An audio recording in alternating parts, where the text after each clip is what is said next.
आइए सुनते हैं बुजुर्गों की जुबानी राजा भोज की कहानी। राजा भोज मालवा के राजा हुआ करते थे। राजा अपने प्रजा के लिए रात को भी भेष बदलकर राज्य का भ्रमण करते थे। एक दिन भ्रमण के दौरान रोने की आवाज सुनते हैं और वहां जाकर कारण पूछते हैं। ऐ माई, इस अर्धरात्रि में तू क्यों रो रही हो? तुझे क्या तकलीफ है? मुझे बताओ, हो सकता है मैं तेरी मदद कर दूं। बेटा, बात ही कुछ ऐसी है कि मैं रो रही हूँ और कल पूरा राज्य रोवेगा, क्योंकि कल सुबह राजा की मृत्यु सांप के काटने से हो जाएगी। ये तो बहुत ही दुखद समाचार है।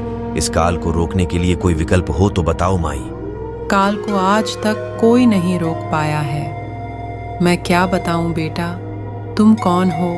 राजा को मत बताना।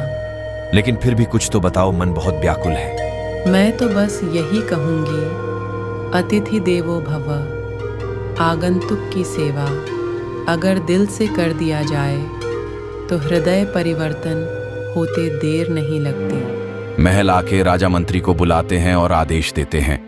मंत्रीवर महल को बेहतरीन तरीके से सजाया जाए और हर जगह केशर मिश्रित दूध की कटोरी रख दी जाए। महल में आज खास अतिथि आने वाले हैं। और जहां से वह सांप निकलने वाला था, वहां से लेकर महल तक दूध की कटोरी रख दी गई। सांप अपने निर्धारित समय पर निकलता है और धीरे धीरे महल की तरफ चल देता है।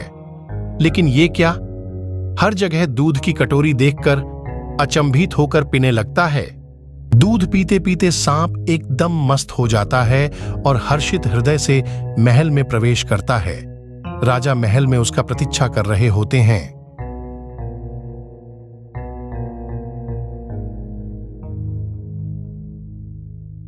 नाग देवता की जय हो। राजा भोज के महल में आपका स्वागत है। महल तक आने में कोई दिक्कत तो नहीं हुई? अगर हुई होगी तो मैं क्षमा प्रार्थी हूं। मैं तैयार हूं। आप खुशी खुशी मुझे डंस सकते हैं। हे राजन, मैं प्रतिशोध की भावना से तेरी जान लेने चला था, लेकिन तेरे सत्कार ने मेरे क्रोध को प्रेम में बदल दिया। आज मैं बहुत खुश हूं। आज तुम मुझसे वरदान मांगो, मैं देने के लिए तैयार हूं। हे नाग देवता, मेरी प्राणदान के लिए आपको बहुत बहुत धन्यवाद। मेरी बचपन से इच्छा रही है कि जीव जंतुओं की भाषा मैं भी समझूं, इसलिए मुझे यही वरदान चाहिए। ऐसा ही होगा। जाओ, आज से तुम हर जीव जंतु की भाषा बहुत ही सरलता से समझ जाओगे। लेकिन मेरी एक शर्त है, ये बात किसी को मत बताना। अगर बताओगे तो उसी समय पत्थर हो जाओगे। और एक दिन भोजन कर रहे राजा को चिंटी की भाषा ने मुस्कुराने पर मजबूर कर दिया और ये हंसी रानी को संदेह में डाल दिया। महाराज की जय हो।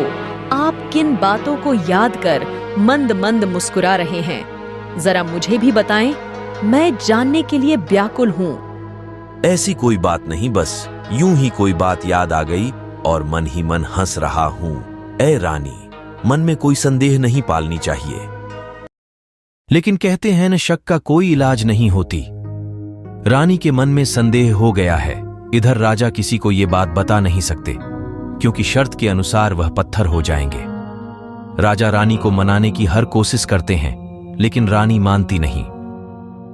आप जरूर कुछ ना कुछ हमसे छुपा रहे हैं। अगर अब भी नहीं बताएंगे तो आज से मैं अन्न जल त्याग रही हूं और मैं जा रही हूं कोप भवन में।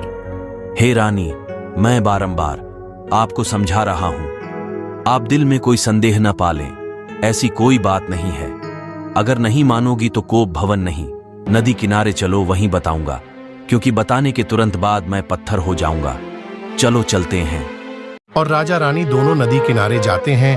राजा एक पत्थर के टीले पर बैठ जाते हैं और सोचते हैं, आज मैं भी पत्थर हो जाऊंगा।